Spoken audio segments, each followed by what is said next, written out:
কুমিল্লা আছি, আগামীকাল থাকবো নোয়াখালী। অনেকেই বলেন যে কোথাও যাওয়ার আগে কেন বলি না, এবার বলে দিলাম যে আগামীকাল নোয়াখালী থাকছে। তবে এরই মধ্যে যেহেতু বিপিএল শুরু হচ্ছে, এই বিপিএলের সময়টা কাদের কাদের দিকে চোখ থাকবে সেই ব্যাপারটা নিয়ে একটু আলোচনা করতে চাই। সাব্বির রহমানের নামটা আসলে বলতে চাই, এই কারণে বলতে চাই কারণ বাংলাদেশের মিডল অর্ডারে একটা বড় ভ্যাকুয়াম আছে। সাম্প্রতিক সময় সোশ্যাল মিডিয়াতে সাব্বির রহমানকে নিয়ে অনেক কথাবার্তা হচ্ছে, অনেকে সেটাকে অযৌক্তিকও মনে করছেন, কিন্তু আমার কাছে যৌক্তিক এই কারণে গত বিপিএলে কিন্তু মিডল অর্ডার পজিশনে সাব্বির রহমান, সাইফ হাসান, ইয়াসির রাব্বিরা পারফর্ম করেছিলেন, যাদের মধ্যে সিস্টেমে আমরা সাইফ হাসান এবং ইয়াসির রাব্বিকে দেখেছি।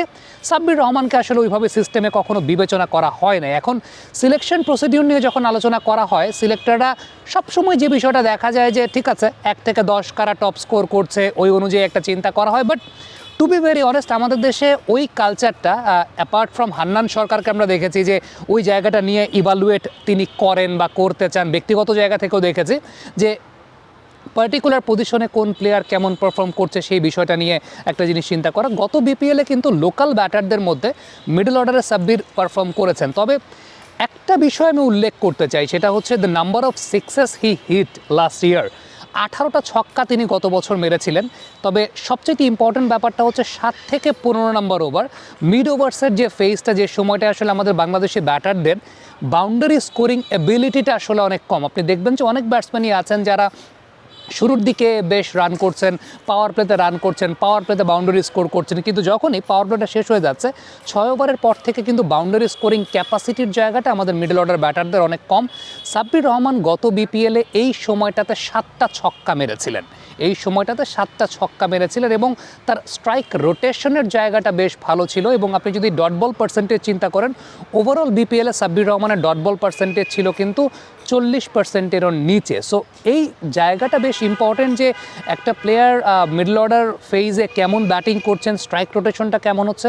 সবচেয়ে ইম্পর্টেন্ট ব্যাপার যে মিড ওভার্সের সময়টাতে বাউন্ডারি স্কোরিং ক্যাপাসিটিটা আসলে কী পরিমাণের আছে। নর্মালি এই সময়টায় আমরা বিদেশি ব্যাটসম্যানদেরকে দেখি, দাবিদ মালান, ইফতেকার কিংবা বিদেশি ব্যাটসম্যান যারা আছেন তারা বেশিরভাগ ক্ষেত্রে বাউন্ডারি স্কোর করেন। বাট সাব্বিরের এই জায়গাটা আমার কাছে মনে হয় যে খুব বেশি ইগনোর করা হয়ে যায় বা ইগনোর করা হয়ে গেছে।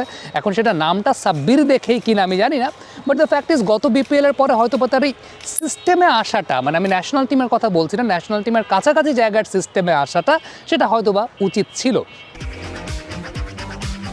বাবা, এত এনার্জি কই পাও? এই পাওয়ার চুমুকে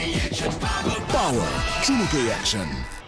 সাব্বিরের একটা খুব ইম্পর্টেন্ট বৈশিষ্ট্যের জায়গাটা হচ্ছে তার ব্যাকফুট ব্যালেন্সের জায়গাটা। গত বিপিএলে আমি যদি তার একটা পার্টিকুলার ইনিংস না, বেশ কয়েকটি ইনিংসের তার শট খেলার সময় তার ব্যাকফুটের ব্যালেন্সের জায়গাটা একটু আপনাদেরকে দেখাই।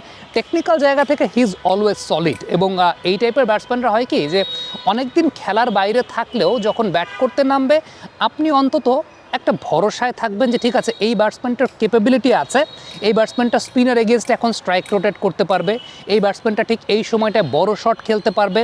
পাওয়ার প্লের পরে যে সময়টায় আসলে বাংলাদেশের ব্যাটসম্যানরা প্রেশারে পড়ে যায়, কোয়ালিটি স্পিনার এগেনস্টে স্ট্রাইক রোটেটও করতে পারে না, একটা বা দুইটা বিগ শট খেলে সেই সময়টাতে মিড ওভার্সের ফেজটাতে একটু বোলিং সাইডকে প্রেশারাইজ করতে হয় যাতে বোলাররা তাদের লেন্থটাকে পরিবর্তন করে বা বোলারদের লাইন এলোমেলো হয়ে যায়, লেন্থ এলোমেলো হয়ে যায়।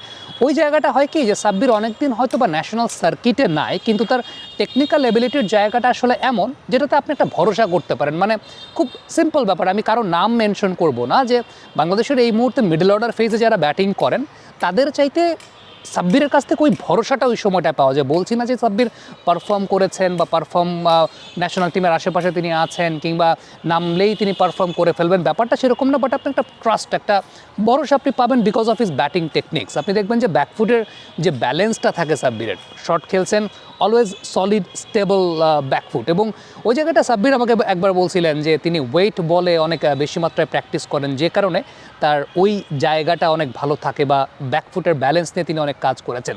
হোয়াট এভার ইট ইজ, আমার কাছে মনে হয় যে now it's high time, T20 world কাপটাও সামনে, মিডল অর্ডারের জায়গাটায় সত্যিকারের অর্থে এখনও কিন্তু ভালনারেবল বাংলাদেশের, এখনও এটা ডিসাইডেড না যে মিডল অর্ডার ফেজে আসলে কে ব্যাটিং করবেন বা কার ব্যাটিং করা উচিত বা কে নিয়মিতভাবে তাওহিদের ব্যাকআপ বলি, তাওহিদের সঙ্গে সঙ্গ দেওয়ার জায়গা বলি, সেটা কে থাকবেন। সো এই বিপিএলটা আমার কাছে মনে হয় যে সাব্বির রহমানের সিরিয়াসলি ক্রিকেট খেলা উচিত, অন্য সব কিছু চিন্তাভাবনা বাদ দিয়ে, তাকে নিয়ে বিভিন্ন নেতিবাচক আলাপ আলোচনা হয় সেসব বাদ দিয়ে ক্রিকেটেই ফোকাস করা উচিত। প্রপার ক্রিকেটটা খেলা উচিত, সিরিয়াস ক্রিকেটটা খেলা উচিত।